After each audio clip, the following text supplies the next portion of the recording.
संचालित बघाट urban cooperative bank की जो खबरें लगातार सुर्खियों में रह रही हैं, जिस बैंक के 80,000 खाता धारक हैं, 11,000 शेयर होल्डर्स हैं, और ये बैंक जो है मेरे ख्याल 5 से 6 इनकी ब्रांचेज हैं। इसमें 499 इस बैंक में, छोटे से बैंक में डिफॉल्टर हो चुके हैं, और 120 करोड़ का जो है एनपीए हो चुका है। लगातार समाचार पत्रों की सुर्खियां बन रहे हैं, लोग धरने दे रहे हैं, लोग मेमोरेंडम दे रहे हैं।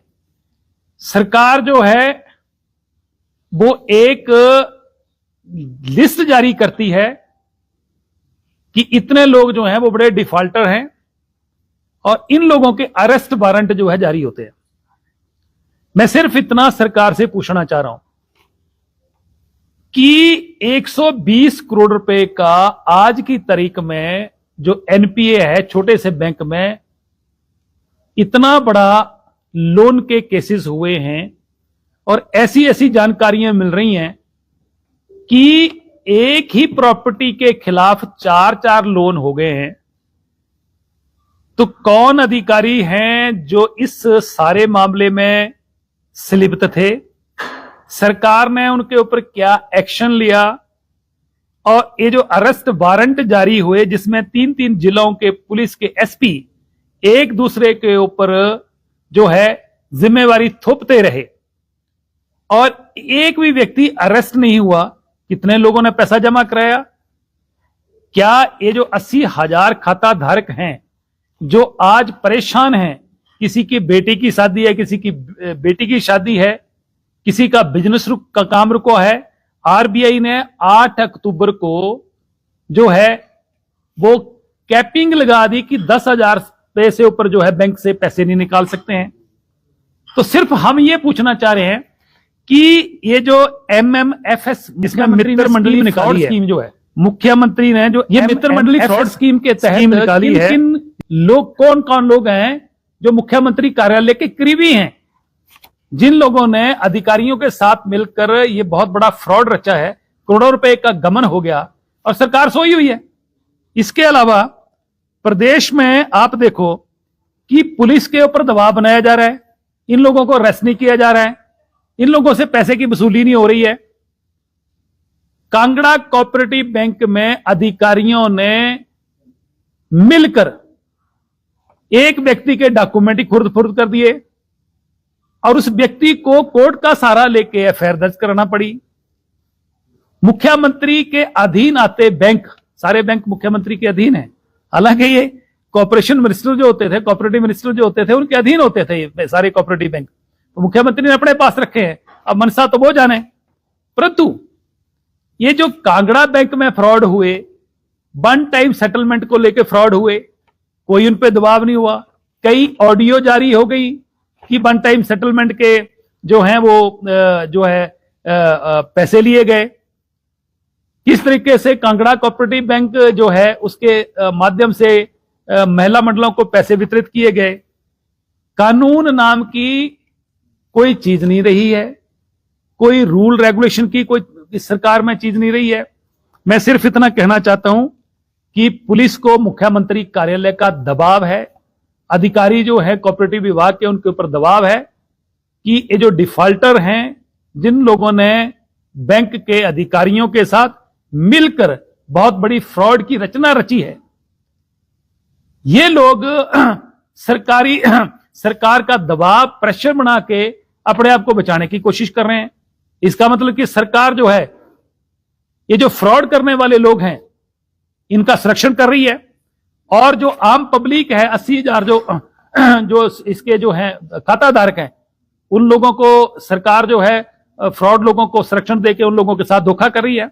मैं सिर्फ इतना कहना चाहता हूं कि विपक्ष में होने के नाते, भारतीय जनता पार्टी के नाते, हम उन लोगों के साथ हैं जिनके साथ फ्रॉड हुआ है, और सरकार इस पे कोई प्रॉम्प्ट एक्शन नहीं लेती है। लोगों ने मुझे, सोलन के लोगों ने, काफी लोगों ने अप्रोच करा, ताकि मुझे आज सोलन में प्रेस कॉन्फ्रेंस करना पड़ रही है कि हमारे साथ बहुत बड़ा धोखा हुआ, हम बैंक से पैसे नहीं निकाल पा रहे, जिन लोगों ने फ्रॉड किया उनको सरकार जो संरक्षण दे रही है। इसलिए अगर ये सरकार जल्दी इसके ऊपर कोई कार्रवाई नहीं करती है तो आने वाले कुछ दिनों में हम लोगों की शिकायत को लेकर केंद्र में देश के यशस्वी हमारे जो होम मिनिस्टर हैं और जिनके पास कॉर्पोरेशन डिपार्टमेंट भी है उनके पास उनकी शिकायत लेके जाएंगे ताकि सेंटर की एजेंसियां इसका जो है वो जांच करें, क्योंकि हिमाचल की जांच की एजेंसियां जो है, हिमाचल की जो एजेंसियां हैं उनसे तो प्रदेश के लोगों को कोई उम्मीद नहीं है। इसलिए हम लोगों को मजबूरन पब्लिक इंटरेस्ट में केंद्र सरकार के पास आदरणीय होम मिनिस्टर जी के साथ इसकी चर्चा करना पड़ेगी और जल्दी हम लोग समय लेने वाले हैं। अगर सरकार इस पर प्रॉम्प्ट एक्शन नहीं लेती है तो हम इसको केंद्र के पास लेके जाएंगे और केंद्र की एजेंसियां लोगों के साथ जो है जस्टिस करें ताकि उन लोगों को न्याय मिल सके। मैं तो इतना कहना चाहता हूं। आप कोई पूछना चाहते हैं तो आपका ये विभाग तो कॉर्पोरेशन डिपार्टमेंट तो उप मुख्यमंत्री के पास है, परंतु कंट्रोल मुख्यमंत्री के पास है। ये बैंक्स जो हैं जानबूझ के मुख्यमंत्री ने अपने पास रखे थे, क्योंकि ये जो मैंने कहा कि MMFS मित्र मंडली फ्रॉड स्कीम जो है इसको इंप्लीमेंट करना था। और जहां तक तालमेल की बात कही तो सूचनाएं तो ये भी हैं कि मुख्यमंत्री कार्यालय जो है वहां से अपने ही मंत्री नंबर जो अगले हैं उनके खिलाफ विजिलेंस की जांच की इंक्वायरियां जो हैं वो आदेश कर दिए गए। अंदर की बात है, बीच में इनकी काफी तनतनी हुई और यहां तक कि सीनियर मंत्रियों ने रिजाइन करने की भी धमकी दे दी है। खैर उनका मामला है।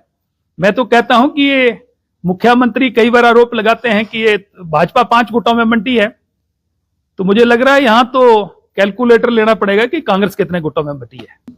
देखिए, जहां तक पैसे देने की बात है, सरकार को चाहिए कि बैंक को बचाने के लिए तुरंत सरकार के खजाने से पैसा रिलीज करे, नंबर 1।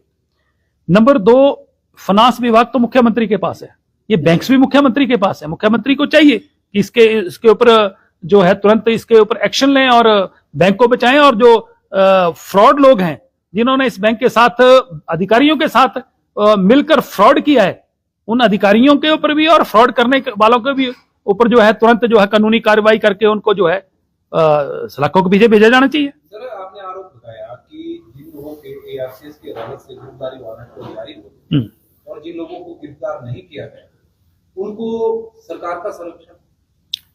अगर सरकार ये कहती है कि 4 करोड़ रुपया जिसने देनदारी देनी है और 2 लाख रुपया 4 लाख रुपया ऊंट के मुंह में जीरे के बराबर कहीं जमा करा देता है तो उनकी अरेस्ट वारंट रुक जाते हैं। जब तक सरकार सख्त एक्शन नहीं लेगी, ऐसा फ्रॉड करने वालों के ऊपर सख्त कार्रवाई नहीं करेगी, तब तक ऐसी चीजें बंद नहीं होगी। इस सरकार में जब से सरकार बनी है एक के बाद एक फ्रॉड हुआ है।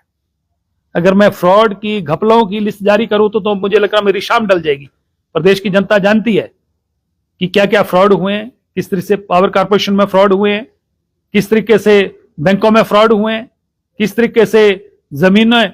ये तो सरकार जो है ये तो खुद प्रॉपर्टी डीलर का काम कर रही है। जगह जगह जमीनें खरीदने के लोग इनके निकले हुए जो सरकार में बैठे हैं, ढूंढ रहे हैं जगह जगह कि कहीं सरकार मतलब कोई जमीन मिल जाए, जमीन खरीदते हैं। तो इस सरकार का बहुत बुरा हाल है, उसमें मैं जाना नहीं चाहता हूं। आज तो विषय ये है कि ये जो 80,000 लोगों के साथ धोखा हुआ है हम उन लोगों